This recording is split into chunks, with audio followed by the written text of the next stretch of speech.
তুমি কি এখনো তার জন্য অপেক্ষা করছো, যে মানুষটা তোমাকে কখনো পুরোপুরি চায় না কিন্তু ছেড়েও যায় না?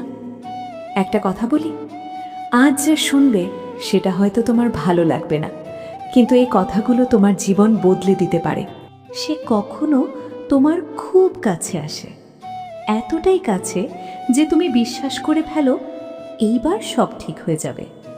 তুমি আবার হাসতে শুরু করো, আবার স্বপ্ন দেখতে শুরু করো, কিন্তু হঠাৎ কোনো কারণ ছাড়াই সে দূরে সরে যায়। মেসেজ কমে যায়, কথার টোন বদলে যায়, তার প্রায়োরিটি লিস্ট থেকে তুমি হারিয়ে যাও। আর তুমি আবার সেই আগের জায়গায় একটা রিপ্লাইয়ের জন্য অপেক্ষা করছো।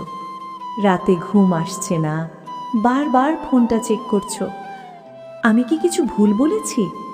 আমি কি বেশি ভালোবেসে ফেলেছি? শুনো, এটা কনফিউশন না, এটা অ্যাক্সিডেন্ট না, এটা তার প্রবলেম না, এটা একটা প্যাটার্ন। সাইকোলজিতে একে বলে ইন্টারমিটেন্ট রিএনফোর্সমেন্ট।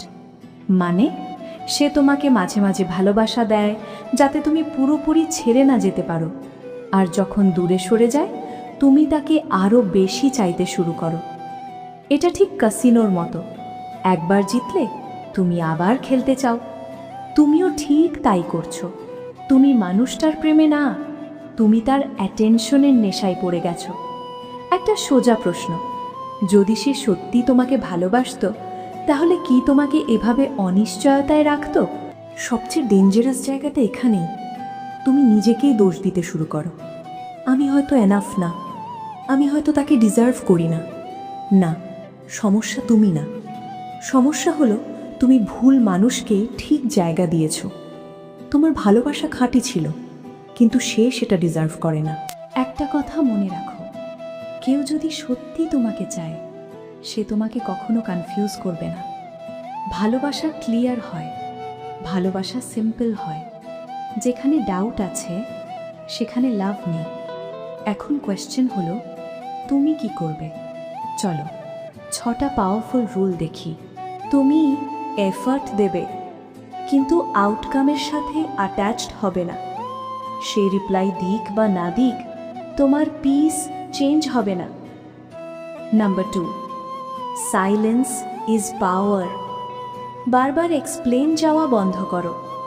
তোমার সাইলেন্স তাকে কনফিউজ করবে, কারণ সে তোমার রিয়াকশন এক্সপেক্ট করে। Number 3, self respect. সে তোমাকে ট্রিট করছে যেভাবে তুমি অ্যালাউ করছো। আজ থেকে অ্যাভেলেবিলিটি কমাও। Number 4, emotional discipline. কাঁদা, আর্গিউ করা এসব তাকে পাওয়ার দেয়। কাম থাকা মানে কন্ট্রোল নেওয়া। Number 5, inner piece. রিপিট করো, আমি কাউকে ধরে রাখবো না, আমি কাউকে হারানোর ভয়ও পাবো না।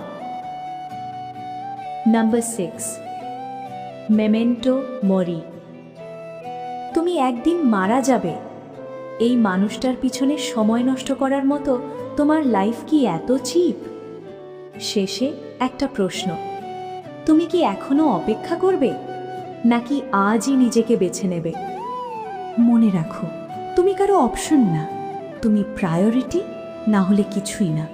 নিজেকে এমন লেভেলে নিয়ে যাও যেখানে মানুষ তোমাকে হারানোর ভয় পায়। আর যদি কেউ তোমাকে হারিয়ে ফেলে তাহলে বুঝে নাও সে তোমাকে ডিজার্ভই করতো না।